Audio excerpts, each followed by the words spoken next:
जय गणेश मंगल करण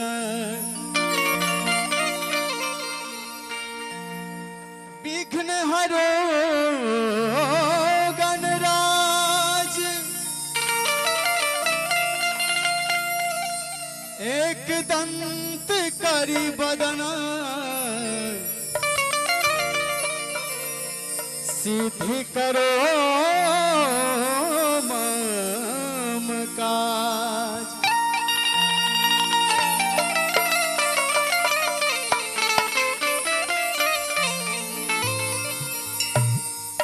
ओम गजाननं भूतगणादिसेवितं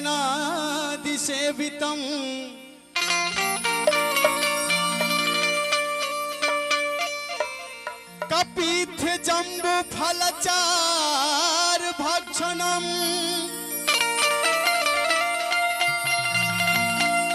उमासुतं शोक विनाशकारकं नमामि विघ्नेश्वर पाद पंकजम्।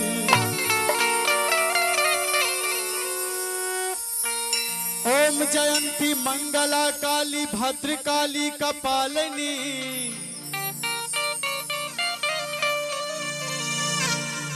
ओम जयंती मंगला काली भद्रकाली कपालिनी दुर्गा क्षमा शिवा धात्री स्वाहा स्वधा नमोस्तुते। बोल गणेश भगवान की ए रिधि पीस दाना भंगिया ले आके कि ए रिधि पीस दाना भंगिया ले आके आ गईली गणेश के मम्मी आ गईली गणेश के मम्मी आ नैहर खिसिया के रिधि पीस दाना भंगिया ले आके रिधि पीस दाना भंगिया ले आके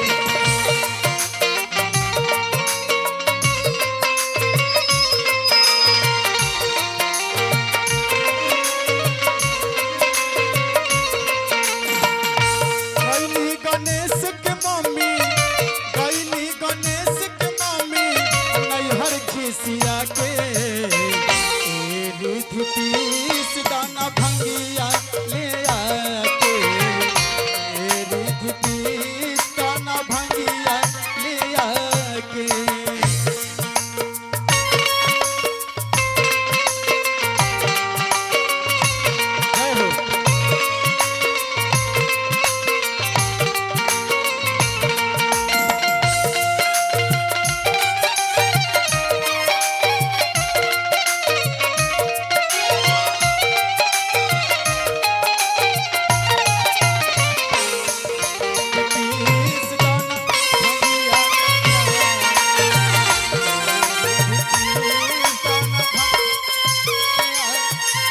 और क्या भैया कि सासू तोहार जदी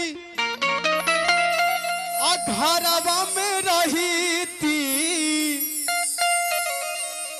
तब नहीं काम तहरा से कहती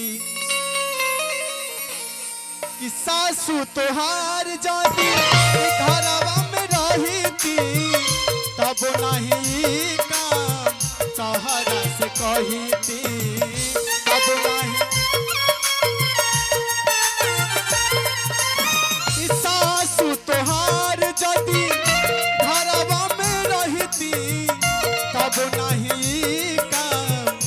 तहरा से कही थी तब नहीं।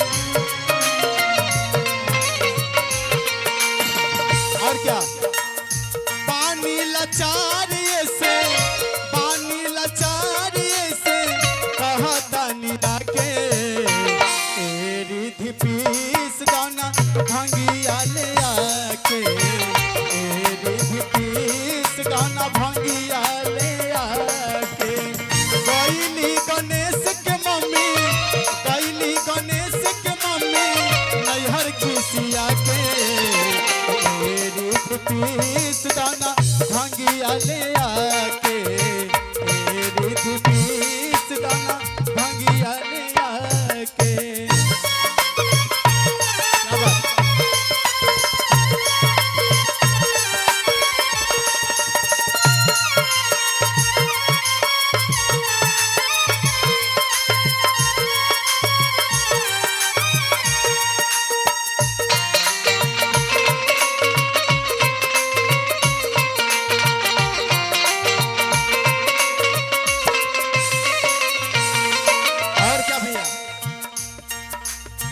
सिद्धि शुभ लाभ में बाड़ी अझुरइले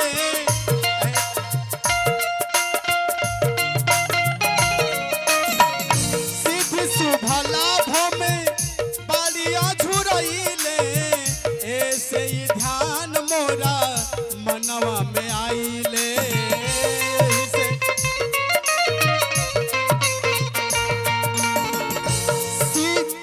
सिद्धि शुभ लाभ में कालिया झुरइले ऐसे ही ध्यान मोरा मनवा में आइले।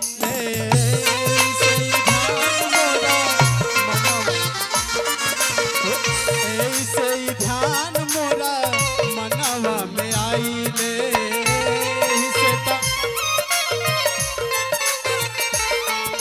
और क्या भैया आजकल पिसना तो जाइब खिसिया के रिधि पीस दाना भंगिया ले आके रिधि पीस दाना भंगिया ले आके। गईली गणेश के मम्मी